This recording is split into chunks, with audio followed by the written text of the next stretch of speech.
Hello বন্ধুরা, আজ আমরা কথা বলবো বারমুডা ট্রায়াঙ্গেল নিয়ে। পৃথিবীর যতগুলো রহস্য নিয়ে মানুষের মধ্যে সবচেয়ে বেশি উৎসাহ ও জিজ্ঞাসা আছে, তার মধ্যে বারমুডা ট্রায়াঙ্গেল অন্যতম। এই অঞ্চলটি শয়তানের ত্রিভুজ নামেও পরিচিত। বলা হয় এই অঞ্চলের উপর দিয়ে কোনো জাহাজ বা প্লেন গেলে চিরতরের মতো তা গায়েব হয়ে যায়, আর ফিরে আসে না। এমন এক ধাঁধার নাম যা যুগের পর যুগ মানুষকে বিস্ময়ে রেখে দিয়েছিল। হাজারো চেষ্টা করেও এর সমাধান সূত্র খুঁজে পাচ্ছিল না বিজ্ঞানীরা। ফলে জন্ম নিয়েছিল একের পর এক রহস্য রোমাঞ্চে ভরা কাহিনী, গল্পকথা। আজ আমরা এই ভিডিওতে সেই রহস্য ভেদ করার চেষ্টা করব। এর আগে আপনি বারমুডা ট্রায়াঙ্গেল সম্পর্কিত অনেক ভিডিও হয়তো দেখেছেন, তবে এই ভিডিওতে আমি অনেকগুলো প্রমাণ আপনার সামনে উপস্থাপন করব, যা প্রমাণ করবে বারমুডা ট্রায়াঙ্গেল কোনো অতি প্রাকৃতিক স্থান নয়, বরং স্বাভাবিক একটি স্থান। ভিডিওটি শেষ পর্যন্ত দেখতে থাকুন। আজকের পর্ব শুরু করার আগে একটি বিশেষ অনুরোধ, আপনি যদি অলরেডি আমাদের চ্যানেলটি সাবস্ক্রাইব করে থাকেন তাহলে পাশে আসা বেল আইকনটি অবশ্যই প্রেস করবেন, কারণ অনেকেই রিপোর্ট করছেন নতুন ভিডিওর নোটিফিকেশন পাচ্ছেন না। তাই বেল আইকনটি প্রেস করুন নতুন ভিডিও মিস না করার জন্য। তো চলুন এবার প্রবেশ করা যাক মূল পর্বে। একেবারে গোড়া থেকেই শুরু করি, কিভাবে বারমুডা ট্রায়াঙ্গেল ডেভিলস ট্রায়াঙ্গেল হলো। 1945 সাল 5ই ডিসেম্বর ফ্লোরিডার ক্যাম্প থেকে 14 জন নেভি এয়ারম্যান প্রতিদিনের মতো সেদিনও একটি প্লেনে করে রুটিন প্র্যাকটিসে বের হয়। প্রায় 1.5 ঘন্টা পর ফ্লাইট লিডার চার্লস টেলর ফ্লোরিডার কন্ট্রোল রুমকে অ্যালার্ট করে মেসেজ করে। তিনি বলেছিলেন তাদের সাথে খারাপ কিছু হচ্ছে। তাদের 3টি কম্পাসই ঠিকভাবে দিক নির্দেশ করছে না। তারা পশ্চিম দিক চিনতে পারছে না। সবকিছুই উল্টোপাল্টা হচ্ছে। চেনা সমুদ্রটাও অন্যরকম লাগছে। তারপর আর কোনো সিগন্যাল ওই ফ্লাইট থেকে আসেনি। আটলান্টিক মহাসাগরের পশ্চিমাংশে বারমুডা, ফ্লোরিডা ও পোর্তোরিকার মাঝামাঝি কোনো স্থানে চিরতরের মতো হারিয়ে যায় প্লেনটি, যার নাম ছিল ফ্লাইট 19।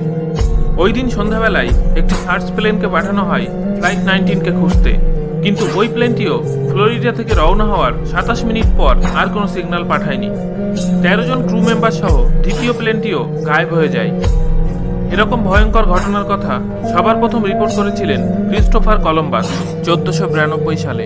তিনি জাহাজের লগ বুকে লিখে গেছেন, তিনি তার ক্রু মেম্বারদের সাথে আমেরিকা মহাদেশের দিকে যাচ্ছিলেন। তখন সমুদ্রে হঠাৎ আলোর খেলা দেখতে পান। জাহাজের কম্পাস উল্টোপাল্টা ঘুরতে শুরু করে। এইসব দেখে জাহাজের সব ক্রু মেম্বাররা ভয় পেয়ে যায়। বারমুডা, ফ্লোরিডা ও পোর্তোরিকার মধ্যবর্তী আটলান্টিক মহাসাগরের পশ্চিমাংশে অবস্থিত ত্রিভুজাকার এই অংশকে বারমুডা ট্রায়াঙ্গেল প্রথম বলেছিলেন লেখক ভিনসেন্ট গ্যাডিস। আর্গোজি নামক ম্যাগাজিনে একটি আর্টিকেলে তিনি এই শব্দটি ব্যবহার করেছিলেন মিস্ট্রি অব ডিসঅ্যাপিয়ারেন্সকে বোঝানোর জন্য। তিনি 1945 সালে হারিয়ে যাওয়া ফ্লাইট 19 সম্বন্ধেও বলেছিলেন। আর বলেছিলেন 1918 সালের মার্চ মাসে নিখোঁজ হওয়া ইউএস সাইক্লোপথ জাহাজ সম্বন্ধে, যাতে 309 জন মানুষ মারা গিয়েছিল। ভিনসেন্ট গ্যাডিস এটাও লিখেছিলেন যে বারমুডা ট্রায়াঙ্গেল সত্যি একটা ভয়ঙ্কর রহস্যময় স্থান। গত শতাব্দীতে কয়েকশো জাহাজ ও প্লেন এই বিশাল প্রায় 5 লক্ষ বর্গ কিলোমিটার এলাকা জুড়ে অবস্থিত বারমুডা ট্রায়াঙ্গেলে হারিয়ে গেছে। আর এসব প্লেন ও জাহাজ গায়েব হওয়ার কোনো প্রমাণ কিন্তু পাওয়া যায়নি। জাহাজ বা প্লেনের কোনো ধ্বংসাবশেষও পাওয়া যায়নি। এবার এসব শুনে আপনি নিশ্চয়ই অবাক হচ্ছেন, ভাবছেন বারমুডা ট্রায়াঙ্গেল সত্যি রহস্যময় জায়গা। এসব বিষয়ে এক্সপ্লানেশন দেওয়ার জন্য কনস্পিরেসি থিওরি তো হবেই। নতুন নতুন থিওরি, মতামত খাড়া করা হয় বারমুডা ট্রায়াঙ্গেলের রহস্য উদ্ঘাটনে। কেউ বলেছেন এগুলো এলিয়েনদের কারসাজি, এলিয়েনরা জাহাজ ও প্লেনগুলোকে চুরি করে নিয়ে যেত। কেউ বলেছেন ওখানকার সমুদ্রে বিশাল ফাটল আছে, প্রকৃতির সেই রহস্যময় ফাটলে পড়ে বিমান ও জাহাজ হারিয়ে যায় চিরতরের মতো। আবার কেউ ব্যাখ্যা করেছেন 4th ডাইমেনশনের, অর্থাৎ 4র্থ মাত্রার। তাদের মতে ওই অঞ্চলে কোনো দরজা বা পোর্টেল আছে। ওই পোর্টেলের মাধ্যমে অন্য দুনিয়ায় চলে যায় জাহাজ ও প্লেনগুলো। এসব বিষয়গুলো আরও চর্চার মুখে আসে যখন অ্যালান অস্টিন ইউএস জাহাজে করে ফেরার পথে আটলান্টিক মহাসাগরের এই অংশে লোকবিহীন একটি জাহাজ পেয়েছিল। তো এইসব ছিল কয়েকটা দুর্ঘটনা যা বারমুডা ট্রায়াঙ্গেলে ঘটেছিল। অনেক দুর্ঘটনা সম্পর্কে আমরা জানি না, আবার অনেক দুর্ঘটনায় এক্স্যাক্টলি কি হয়েছিল তা জানা যায়নি। আর জাহাজ ও প্লেনগুলো কিভাবে গায়েব হয়েছিল তাও অজানা। এগুলোর উত্তর সঠিকভাবে পাওয়া যায়নি মানে এই নয় যে এই দুর্ঘটনাগুলোকে বিজ্ঞানের আলোকে আলোচনা করা যাবে না।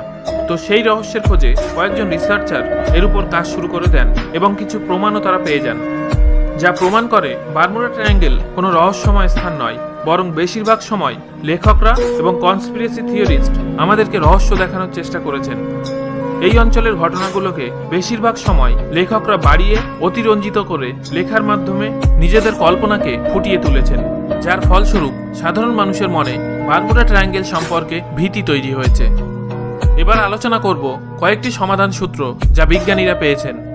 আমেরিকার বিজ্ঞানীরা দাবি করেছেন বারমুডা ট্রায়াঙ্গেলে ঘটা দুর্ঘটনার জন্য প্রধানত দায়ী 273 কিলোমিটার বেগে প্রবাহিত হওয়া বিধ্বংসী ঝড়। এই ঝড় সৃষ্টি হয় হেক্সাগোনাল ক্লাউড বা ষড়ভুজ মেঘ থেকে। বলা হচ্ছে বারমুডা ট্রায়াঙ্গেলের উপর ষড়ভুজ মেঘ এমনভাবে জমাট বাঁধছে যার ফলে এয়ারবোম বা বায়ু বোমা তৈরি হচ্ছে। এই বিধ্বংসী ঝড়ের এতটাই ক্ষমতা যা জলের উপর আঘাত করলে সমুদ্রপৃষ্ঠে 40 থেকে 50 ফুট উঁচু বিশাল ঢেউ তৈরি হয়, যা একটি জাহাজকে নিমেষেই ভেঙে চুরমার করে দেয়। আর আকাশে উঠতে থাকা প্লেনে আঘাত করলে প্লেনটিও মুহূর্তে ধ্বংস হয়ে গভীর সমুদ্রে হারিয়ে যায়। এখন প্রশ্ন উঠতে পারে, এতদিন ধরে শয়ে শয়ে জাহাজ ও প্লেন এই অঞ্চলে ধ্বংস হয়েছে, তাহলে সেই জাহাজ বা প্লেনগুলোর ধ্বংসাবশেষ এখানে খুঁজে পাওয়া যায়নি কেন? এই প্রশ্নের উত্তর হিসেবে আমি দুটি প্রসঙ্গ আপনাদের সামনে তুলে ধরব। প্রথমটি হলো গলফ স্ট্রিম। আমরা জানি সমুদ্রে দু ধরনের স্রোত রয়েছে, একটি হলো উষ্ণ স্রোত এবং অপরটি হলো শীতল স্রোত। গলফ স্ট্রিম হলো এক ধরনের উষ্ণ সমুদ্র স্রোত যা মেক্সিকো উপসাগর থেকে আটলান্টিক মহাসাগরের দিকে প্রবাহিত হয়। এই স্রোতের বেগ খুব বেশি, তাই একে বলা হয় মহাসমুদ্রের মাঝে এক নদী। নদী স্রোতের মতো গলফ স্ট্রিমও ভাসমান বস্তুকে স্রোতের সাথে ভাসিয়ে নিয়ে যেতে পারে। সেই কারণে হয়তো জাহাজ বা প্লেনের ধ্বংসাবশেষও স্রোতের সাথে ভেসে অন্যত্র চলে যায়। দ্বিতীয়টি হলো পুয়ের্তো রিকো খাত বা পুয়ের্তো রিকো ট্রেঞ্চ। আটলান্টিক মহাসাগরের গভীরতম ট্রেঞ্চ বা খাত হলো পুয়ের্তো রিকো ট্রেঞ্চ। এটা বারমুডা ট্রায়াঙ্গেলের মধ্যেই পড়ে। এই খাত সমুদ্র তলদেশে অবস্থিত একটি সুবিশাল এবং সুগভীর গর্ত, যার গভীরতা প্রায় 28,373 ফুট। সুতরাং এই ট্রেঞ্চের গভীরতা থেকে এটা আন্দাজ করা যায় যে যদি কোনো প্লেন বা জাহাজের ধ্বংসাবশেষ গিয়ে এই খাতের মধ্যে জমা হয়, তাহলে স্বাভাবিকভাবেই তার খোঁজ পাওয়া সম্ভব নয় বা খোঁজ পাওয়া যায় না। আরেকটা প্রশ্ন আমাদের মনের মধ্যে আসে, তা হলো এই অঞ্চলে কম্পাস কেন ঠিকমতো কাজ করে না? লেখক গেন কুইজার মনে করেন এই অঞ্চলের অ্যাটমসফিয়ারে ইলেকট্রোম্যাগনেটিক অ্যানোম্যালিজ আছে, যার ফলে ম্যাগনেটিক কম্পাস ঠিকমতো কাজ করে না। ফলস্বরূপ পাইলট বা নাবিকরা পথ হারায়। আরেকটি কারণ উল্লেখ করা যায়, তা হলো এই অঞ্চলের সমুদ্র তলদেশে প্রচুর পরিমাণে মিথেন গ্যাস আছে, যা জাহাজ ডোবার কারণ বলে দেখা গেছে। পরীক্ষাগারে গবেষণায় দেখা গেছে বাতাসের বুদবুদ জলের ঘনত্ব কমিয়ে দেয়, তাই সাগরে যখন পর্যায়ক্রমিক মিথেন গ্যাস উৎগীরণ হয় তখন সমুদ্রের জলের প্লবতা কমে যায়। এরকম পরিস্থিতিতে কোনো কিছু বুঝতে পারার আগেই জলে ভাসতে থাকা জাহাজ ভারসাম্য হারিয়ে ডুবে যায়। ইউএস গভর্নমেন্টের মতে বারমুডা ট্রায়াঙ্গেলের মতো কোনো জিনিসের অস্তিত্বই নেই। তাদের মতে এই অঞ্চল দিয়ে কার্গো শিপের চলাচল সবচেয়ে বেশি। আর এই অঞ্চলে যতগুলো দুর্ঘটনা ঘটেছে, জাহাজ ও উড়োজাহাজ নিখোঁজ হওয়ার কথা বলা হয়েছে, তার পরিমাণ পৃথিবীর অন্যান্য সমুদ্রের তুলনায় বেশি নয়। আর বারমুডা ট্রায়াঙ্গেল অঞ্চলের অন্তর্গত যে সমস্ত স্থলভাগ আছে, সেখানে বসবাসকারী মানুষদের উপর এসবের কোনো খারাপ প্রভাব পড়ে না। তো এই সমগ্র আলোচনা থেকে এটা বলা যায়, বারমুডা ট্রায়াঙ্গেলকে এক ভয়ঙ্কর রহস্যময় জায়গার তকমা দেওয়ার পেছনে সবচেয়ে বড় হাত হলো লেখকদের।